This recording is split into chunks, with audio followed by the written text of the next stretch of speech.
Assalamualaikum warahmatullahi wabarakatuh. Perkenalkan, saya Sida Faradila dengan NIM 23051204368 dari kelas TI 23K, Prodi S1 Teknik Informatika. Pada kesempatan kali ini, saya akan menjelaskan tentang algoritma penjadwalan SRF atau Scheduler Remaining First. Dalam pembahasan ini nantinya akan dipaparkan mengenai algoritma penjadwalan, definisi SRF, keunggulan SRF, kelemahan SRF, contoh SRF, dan implementasi dalam kehidupan. Yang pertama mengenai algoritma penjadwalan. Penjadwalan proses dalam sistem operasi adalah proses pengaturan dan alokasi sumber daya komputer seperti CPU atau Central Processing Unit dan memori kepada berbagai proses yang berjalan secara bersamaan di sistem komputer. Tujuan utama dari penjadwalan proses adalah untuk mengoptimalkan penggunaan sumber daya yang tersedia dan meningkatkan kinerja sistem secara keseluruhan.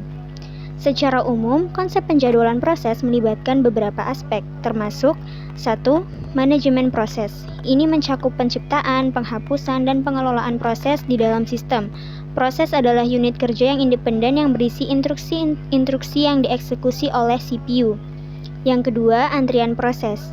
Proses-proses yang siap dieksekusi ditempatkan dalam antrian penjadwalan. Antrian ini biasanya dikelola berdasarkan aturan tertentu seperti urutan kedatangan atau first come first serve atau prioritas. Selanjutnya ada algoritma penjadwalan. Sistem operasi menggunakan berbagai algoritma penjadwalan untuk memilih proses yang dieksekusi selanjutnya oleh CPU. Algoritma ini dapat berbeda-beda tergantung pada kebutuhan sistem dan kondisi beban kerja.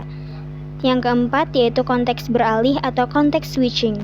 Ketika CPU beralih dari menjalankan satu proses ke proses lainnya, informasi tentang status dan konteks proses yang sedang dieksekusi saat itu harus disimpan dan dipulihkan. Proses ini disebut konteks beralih dan dapat mempengaruhi kinerja sistem jika terlalu sering terjadi. Selanjutnya adalah prioritas. Beberapa sistem operasi memungkinkan penentuan prioritas untuk setiap proses. Proses dengan prioritas lebih tinggi akan mendapatkan alokasi CPU yang lebih banyak daripada proses dengan prioritas lebih rendah. Selanjutnya, konsep algoritma penjadwalan proses. Konsep ini sangat penting dalam menjaga kinerja sistem operasi yang efisien dan responsif. Dengan menggunakan algoritma penjadwalan yang sesuai dan mengelola proses dengan baik, sistem operasi dapat mengoptimalkan penggunaan sumber daya dan memenuhi kebutuhan pengguna dengan lebih baik. Konsep preemptif atau dapat diinterupsi dan non-preemptif atau tidak dapat diinterupsi merujuk pada cara proses diproses dalam algoritma penjadwalan proses. Perbedaan utama di antara keduanya adalah kemampuan sistem operasi untuk menginterupsi eksekusi proses yang sedang berjalan untuk memberikan prioritas kepada proses lain. Yang pertama adalah preemptive scheduling. Dalam penjadwalan preemptif, sistem operasi dapat menginterupsi eksekusi proses yang sedang berjalan untuk memberikan CPU kepada proses lain yang memiliki prioritas yang lebih tinggi. Contoh algoritma penjadwalan preemptif adalah round robin dan priority scheduling dalam mode preemptif. Keuntungan dari penjadwalan preemptif adalah responsivitas yang lebih baik terhadap peristiwa yang mendadak dan kemampuan untuk menghindari situasi di mana satu proses menguasai CPU terlalu lama. Yang kedua yaitu non-preemptive scheduling. Dalam penjadwalan non-preemptif, proses yang sedang dieksekusi tidak dapat diinterupsi oleh sistem operasi. Proses harus menyelesaikan eksekusinya atau melepaskan CPU secara sukarela sebelum proses lain dapat dieksekusi. Contoh algoritma penjadwalan non-preemptif adalah First Come First Serve atau FCFS dan Shortest Job First atau SJF. Keuntungan dari penjadwalan non-preemptif adalah kestabilan eksekusi proses yang sedang berjalan karena tidak ada interupsi yang diizinkan. Namun, ini juga dapat menyebabkan responsivitas yang lebih rendah dalam beberapa situasi di mana proses dengan prioritas tinggi harus menunggu proses yang sedang berjalan selesai. Pemilihan antara preemptif dan non-preemptif tergantung pada kebutuhan sistem dan karakteristik aplikasi yang dijalankan. Misalnya, dalam sistem real-time atau sistem yang harus merespon peristiwa dalam waktu singkat, penjadwalan preemptif seringkali lebih sesuai. Di sisi lain, dalam lingkungan di mana kestabilan dan prediktabilitas eksekusi lebih penting daripada responsivitas, penjadwalan non-preemptif mungkin lebih disukai. Selanjutnya, di sini ada beberapa contoh dari algoritma penjadwalan. Yang pertama yaitu first come first serve atau FCFS. Proses diberi prioritas berdasarkan urutan kedatangan mereka. Proses pertama yang tiba akan dilayani pertama kali. Selanjutnya ada shortest job first atau SJF.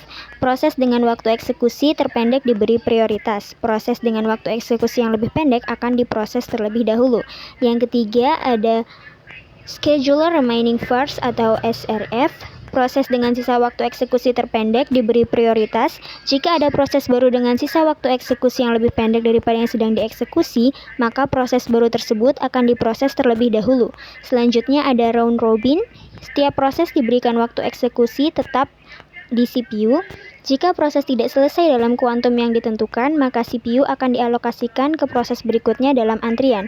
Yang terakhir yaitu ada priority scheduling. Setiap proses diberi prioritas tertentu. Proses dengan prioritas yang lebih tinggi akan diproses terlebih dahulu. Dapat bersifat preemptif atau dapat diinterupsi atau non-preemptif atau tidak dapat diinterupsi. Selanjutnya, saya akan membahas definisi SRF atau Scheduler Remaining First. Penjadwalan SRF adalah sebuah algoritma penjadwalan proses dalam sistem operasi yang memberikan prioritas eksekusi kepada proses dengan sisa waktu eksekusi atau remaining time yang paling pendek. Dalam algoritma ini, CPU dialokasikan kepada proses yang memiliki sisa waktu eksekusi terpendek saat ini, dan proses baru yang tiba atau proses yang meminta operasi I/O akan dijadwalkan untuk dieksekusi lebih dulu jika memiliki sisa waktu eksekusi yang lebih pendek daripada proses yang sedang dieksekusi saat itu. Algoritma SRF memastikan bahwa proses dengan waktu eksekusi yang lebih pendek selesai lebih dulu, sehingga dapat menghasilkan waktu respon yang lebih singkat dan meningkatkan throughput sistem. Namun karena algoritma ini seringkali mengakibatkan perubahan konteks yang sering atau konteks switching dan memerlukan estimasi waktu eksekusi yang akurat, implementasinya dapat menjadi kompleks. Dengan demikian, penjadwalan SRF menjadi salah satu algoritma yang populer dalam penjadwalan proses, terutama dalam lingkungan sistem dengan beban kerja yang beragam dan dinamis. Di sini saya akan membahas sedikit perbandingan SRF dengan algoritma lainnya. Yang pertama, SRF dengan FCFS atau First Come First Serve. FCFS memberikan prioritas berdasarkan urutan kedatangan proses, sedangkan SRF memberikan prioritas berdasarkan sisa waktu eksekusi terpendek. Lalu, FCFS sederhana namun tidak optimal dalam situasi di mana terdapat proses-proses dengan waktu eksekusi yang beragam. SRF dapat memberikan waktu respon yang lebih baik karena mengutamakan proses dengan waktu eksekusi terpendek. Selanjutnya, perbandingan SRF dengan SJF atau Shortest Job First. SRF dan SJF memiliki prinsip yang mirip, yaitu memberikan prioritas kepada proses dengan waktu eksekusi terpendek. Namun, perbedaannya terletak pada titik waktu pengambilan keputusan. Kemudian, SRF mengambil keputusan penjadwalan secara dinamis saat proses baru tiba atau proses yang sedang dieksekusi meminta operasi I/O, sementara SJF memutuskan penjadwalan saat proses baru tiba.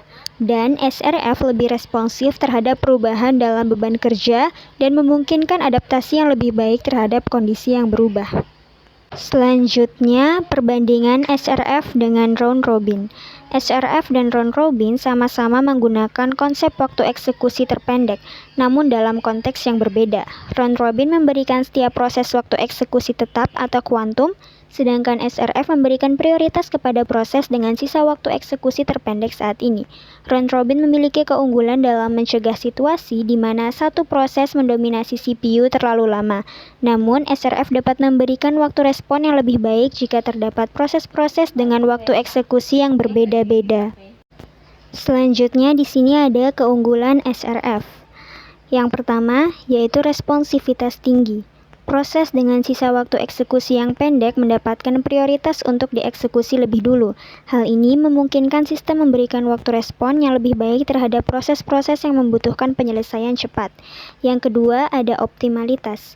Algoritma SRF secara teoritis dapat memberikan throughput yang optimal dalam kondisi beban kerja yang ringan. Hal ini karena algoritma ini selalu memilih proses dengan waktu eksekusi yang paling pendek untuk dieksekusi berikutnya. Yang ketiga yaitu utilisasi CPU yang efisien. Dengan memberikan prioritas kepada proses dengan waktu eksekusi terpendek, algoritma SRF dapat membantu memastikan bahwa CPU digunakan secara efisien dengan menjalankan proses-proses yang paling efisien secara bersamaan. Selain keunggulan, SRF tentunya juga mempunyai kelemahan. Di antaranya, yang pertama, overhead konteks beralih atau konteks switching. Algoritma SRF sering menghasilkan perubahan konteks yang sering, karena CPU harus dialokasikan ulang secara sering antara proses-proses yang memiliki sisa waktu eksekusi terpendek. Hal ini dapat menyebabkan overhead konteks beralih yang tinggi dan mengurangi kinerja sistem secara keseluruhan. Selanjutnya, kerumitan dalam estimasi waktu eksekusi. Untuk memilih proses dengan sisa waktu eksekusi terpendek, sistem harus dapat memperkirakan waktu eksekusi yang tersisa untuk setiap proses. Estimasi yang tidak akurat dapat mengakibatkan keputusan penjadwalan yang tidak optimal. Yang ketiga, ada potensi starvation. Proses-proses dengan waktu eksekusi yang panjang mungkin terus-menerus diabaikan oleh algoritma SRF jika selalu ada proses-proses dengan waktu eksekusi yang lebih pendek yang tiba. Ini dapat menyebabkan starvation atau kelaparan, di mana proses-proses dengan waktu eksekusi yang panjang tidak pernah mendapatkan kesempatan untuk dieksekusi. Selanjutnya, saya akan memberikan contoh kasus mengenai penggunaan algoritma SRF. Dalam contoh ini, kita akan mempertimbangkan beberapa proses dengan waktu eksekusi yang berbeda dan melihat bagaimana algoritma SRF menentukan urutan eksekusi yang optimal. Misalkan, kita memiliki proses-proses berikut dengan waktu eksekusi yang tersisa dalam satuan waktu. Proses P1 dengan waktu eksekusi tersisa 4, proses P2 dengan waktu eksekusi tersisa 2, proses P3 dengan waktu eksekusi tersisa 6, dan proses P4 dengan waktu eksekusi tersisa 1. Selanjutnya, kita akan simulasikan bagaimana algoritma SRF akan mengeksekusi proses-proses ini. Langkah pertama yaitu proses P4 tiba pada waktu 0 karena memiliki waktu eksekusi terpendek. Selanjutnya, proses P2 tiba pada waktu 1, namun P4 masih memiliki waktu eksekusi yang lebih pendek.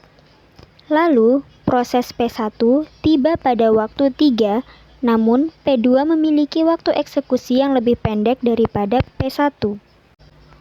Selanjutnya, proses P3 tiba pada waktu 7, namun P1 masih memiliki waktu eksekusi yang lebih pendek.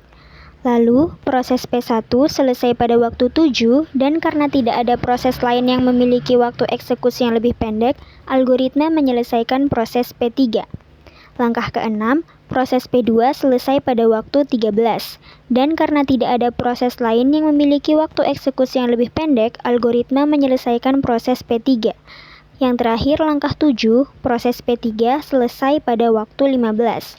Total waktu penyelesaian 15 unit waktu. Dalam contoh ini, algoritma SRF berhasil mengeksekusi proses-proses dengan waktu eksekusi yang berbeda secara efisien, memberikan waktu respon yang optimal kepada proses-proses dengan waktu eksekusi yang lebih pendek terlebih dahulu. Selanjutnya, implementasi algoritma SRF dalam kehidupan. Salah satu contoh implementasi algoritma SRF dalam kehidupan sehari-hari adalah dalam sistem manajemen proses pada sistem operasi komputer. Saat ini, hampir semua sistem operasi modern menggunakan beberapa bentuk algoritma penjadwalan proses untuk mengatur dan mengelola eksekusi proses pada CPU. Mari kita lihat contoh implementasi algoritma SRF dalam sistem operasi. Saat pengguna menjalankan beberapa aplikasi pada komputer, sistem operasi harus memutuskan urutan eksekusi aplikasi-aplikasi ini pada CPU.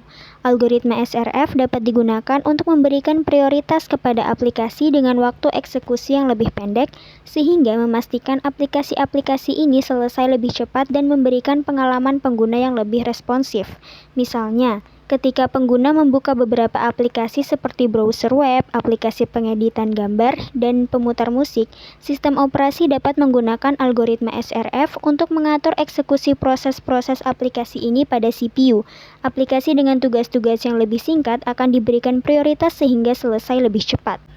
Selanjutnya, saya akan memberikan salah satu contoh penggunaan nyata algoritma SRF dalam sistem operasi, yaitu dalam manajemen proses pada sistem komputer yang menjalankan tugas-tugas pemrosesan yang sensitif terhadap waktu seperti pada sistem real-time. Dalam lingkungan sistem real-time, di mana waktu respon yang cepat sangat penting, algoritma SRF digunakan untuk menjadwalkan eksekusi proses-proses dengan waktu eksekusi yang pendek dan kritis. Contohnya adalah dalam sistem kendali industri, sistem pemrosesan sinyal digital atau DSP, atau sistem kendali penerbangan. Misalnya, dalam sistem kendali penerbangan, ada banyak tugas-tugas yang harus diproses dengan sangat cepat dan tepat waktu untuk menjaga keselamatan penerbangan. Algoritma SRF dapat digunakan untuk mengatur urutan eksekusi tugas-tugas dengan waktu eksekusi yang paling pendek, seperti pemrosesan sinyal dari sensor-sensor pesawat atau perhitungan navigasi, sehingga memastikan bahwa tugas-tugas tersebut diselesaikan dalam waktu yang minimal. Nah, dari paparan yang sudah saya jelaskan tadi, dapat disimpulkan bahwa algoritma penjadwalan SRF adalah pendekatan yang memprioritaskan proses dengan sisa waktu eksekusi terpendek. Ini memungkinkan sistem operasi untuk memberikan respon yang lebih cepat terhadap proses-proses yang membutuhkan waktu eksekusi singkat. Keuntungan utamanya adalah responsivitas tinggi dan penyelesaian cepat untuk proses-proses penting. Namun, SRF dapat mengalami overhead konteks beralih yang tinggi dan memerlukan estimasi yang akurat terhadap waktu eksekusi proses. Meskipun demikian, implementasi SRF dapat meningkatkan kinerja sistem, terutama dalam lingkungan komputasi yang membutuhkan waktu eksekusi yang cepat dan efisien. Nah, itu dia penjelasan mengenai algoritma penjadwalan SRF. Mohon maaf apabila ada kata yang kurang berkenan. Terima kasih, semoga bermanfaat. Wassalamualaikum warahmatullahi wabarakatuh.